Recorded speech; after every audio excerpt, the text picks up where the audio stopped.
Okay, Andrew, so what do the ranchers see when they, pull up this data, get this data? What are they looking at to make decisions from a herd health standpoint and even with breeding season? The easy one would be, I'm going to kind of pull up some data here.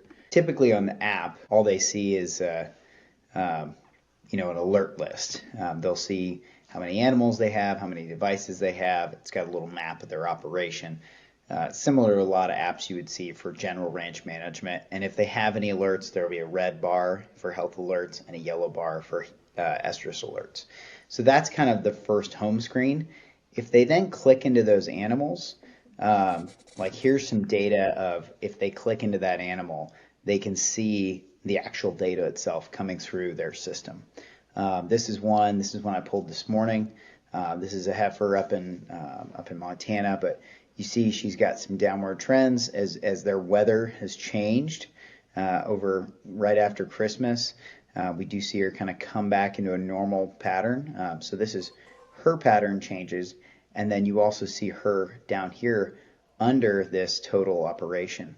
You go over here again, you see her patterns changing, but you also see she's significantly below, on average, the operational pattern, which is this red line. That's her herd. Um, so that's kind of what we look at for health detection data. We also look at when do you retreat, right? If we've gone to a lot of these new drugs, which are focused more on, one treatment and then a 6 or 7 day moratorium. And then if you have to, going back to retreat. A lot of times we'll retreat too early, or we'll never retreat, and that animal will kind of just, I guess, just kind of put along at a lower performance. And so, all these red lines are our algorithm flagging.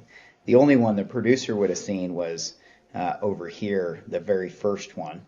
And then as that animal kind of hangs out here significantly under this herd average up here, which is that animal kind of going in and getting hayed every day, we continue to see that animal as he slowly starts to recover.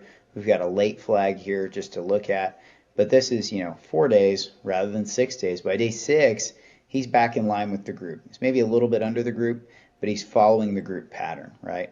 And so this is one that once we can see that they're back in pattern, not every animal is going to follow the average perfectly. But what they do need to do, what we do need to see, especially if they're getting supplemented every day with cake or hay, or in a feedlot, like a lot of our data we've trained on, we need to see them follow the group pattern around eating. Um, that gives us that kind of desirable pattern to say, okay, this animal is within a healthy range, rather than falling out of that. And as we look at, I'm going to go back a slide. So as we look at an animal like this, let's say this heifer was due to cycle here, we would see a much lower activity estrus cycle because we know she's sick going into that cycle. And so that's kind of where, as you're going into a breeding season, you want to make sure they're up here, that animal is in line with the average and not on a downward spiral, right?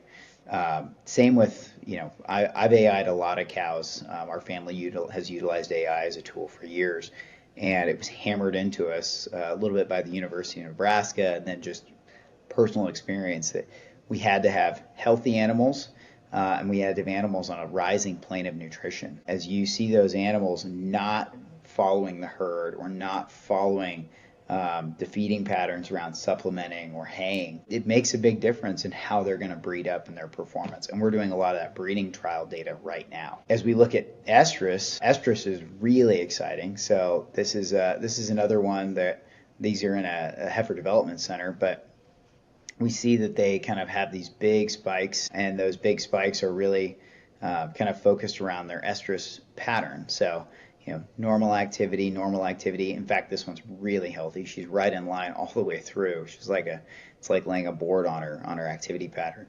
And then you see these huge spikes. So this is one she actually cycled yesterday. This is one, again, she cycled on the 11th. So good, you know, 19 to 20 day pattern. We see variance from heifer to heifer. We've got some we've seen as quick as 18 days.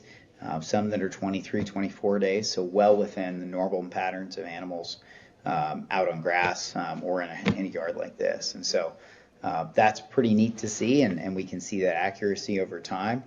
Um, Looking out a little further, we also get to see things like um, missed cycles. So you catch different cycles, and suddenly you miss a cycle. And now we can go in and when I pulled this report, this was last year, when I pulled this report, this cow was 46 days bred. When we actually pregged her, we were accurate to this day to her last cycle and when she was bred. And so that's what gets really exciting for ranchers. This was actually a dairy heifer, but on ranches, as we look at some of that, and I'm going to stop sharing, go back to just conversation, but as we look at those cycle patterns and missing those heats and then being able to say, at least preliminarily, she's bred, um, you know, I don't preg check until October on our ranch. That's kind of been my dad's standard forever, is when we wean, we preg check. We have no idea up to that date what our breeding rate is, right? It's every year it's this huge surprise, and we're usually within a ballpark range. But if you have a bad year or it gets dry right in the middle of breeding season and you're low on nutrients, your cows could look great and not breed well. And so, to have an idea of, do I need to leave my bulls out for an extra cycle? Uh, can I pull bulls early? What's it going to be coming into the fall? Should I wean early and try and get some of these cows to market rather than continuing to put more expenses into them? It just gives you another management tool, right? We're watching a set of cows on stocks right now. We know cows on stocks tend to have a slightly higher abortion rate. That's been studied by a lot of universities. Just comes back to some nitrate issues in stocks and in different seasons. But even a 1% abortion rate on a large number of cows, you can see that. So we're looking at, we keep that estrus algorithm on, and usually it's pretty quiet, right? They're all bred, they're all old cows, they're healthy.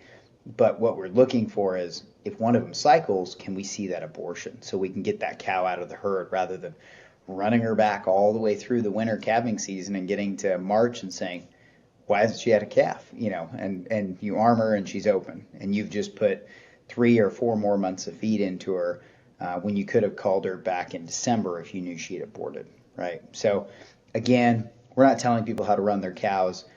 We just collect the data and we give you insights into that data.